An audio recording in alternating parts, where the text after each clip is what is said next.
Shall we start? Roti Kapada Romance cinema గురించి నా opinion చెప్పాలంటే youthful entertainment and emotional hit అని చెప్పొచ్చు. కంటెంట్ బాగుంటే చిన్న సినిమా అయినా పెద్ద సినిమా అయినా చూసేస్తాం. టాలీవుడ్లో రెగ్యులర్గా రిలీజ్ అయ్యే భారీ బడ్జెట్తో పాటు అప్పుడప్పుడు చిన్న సినిమాలు కూడా వస్తుంటాయి.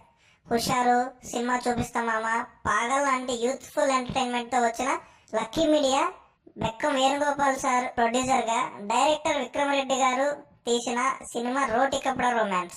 ఈ సినిమా ఆడియన్స్ ని అలరించిందా లేదా అనేది ఈ రివ్యూలో చెప్పుకుందాం. కథ ఏంటంటే, నలుగురు ఫ్రెండ్స్ ఉంటారు. చిన్నప్పటి నుంచి ఒకే రూమ్ లో కలిసి ఉంటారు. హ్యాపీగా ఎవరి జాబ్ వాళ్ళు చేసుకుంటూ లైఫ్ ని లీడ్ చేస్తూ ఎంజాయ్ చేస్తూ ఉంటారు. ఇలా హ్యాపీగా గడిచిపోతున్న నలుగురు జీవితంలోకి నలుగురు అమ్మాయిలు వస్తారు. ఆ నలుగురు అమ్మాయిల వల్ల వీళ్ళ లైఫ్ లోకి వచ్చిన ప్రాబ్లమ్స్ ఏంటి, వాటిని ఎలా ఫేస్ చేశారనేది స్టోరీ. అందరూ కొత్త వాళ్ళైనా వారి క్యారెక్టర్ తగ్గట్టు బాగానే యాక్ట్ చేశారు. డైరెక్టర్ విక్రమ్ రెడ్డి గారు నలుగురు క్యారెక్టర్స్ ని, నలుగురు వేరియేషన్స్ ని, నలుగురు లవ్ స్టోరీస్ ని చాలా బాగా ఎక్స్క్యూట్ చేశారు.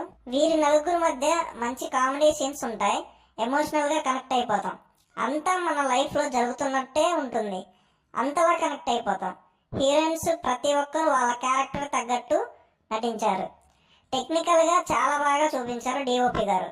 యూత్ కి కావాల్సిన అంతా ఫన్, రొమాన్స్, ఎమోషన్స్ అంతా బాగుంటుంది. ప్రొడక్షన్ వాల్యూస్ బాగుంటాయి. సినిమా చూస్తున్నంతసేపు ఎక్కడ బోరు కొట్టదు. డైరెక్టర్ విక్రమ్ రెడ్డి గారు కొత్త వారైనా ఎన్నో సినిమాల అనుభవం ఉన్నట్టు బాగా తీశారు. ఆయన టాలెంట్ ని ఒప్పుకోవచ్చు.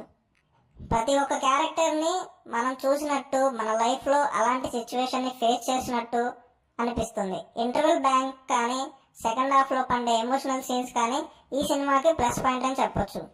సాంగ్స్ కూడా చాలా బాగున్నాయి. విజన్ కూడా చాలా బాగుంది. సినిమాటోగ్రఫీ ఇంకా బాగుంది. సినిమా అయిపోయిన తర్వాత ఇంకా చూడాలనిపించింది నాకైతే. అంత బాగా నచ్చింది నాకు. ఓవరాల్ గా చెప్పాలంటే యూత్ఫుల్ బ్లాక్ బస్టర్ అని చెప్పొచ్చు. సినిమా చూసిన తర్వాత మీకు ఎలా అనిపించిందో కింద కామెంట్ చేయండి.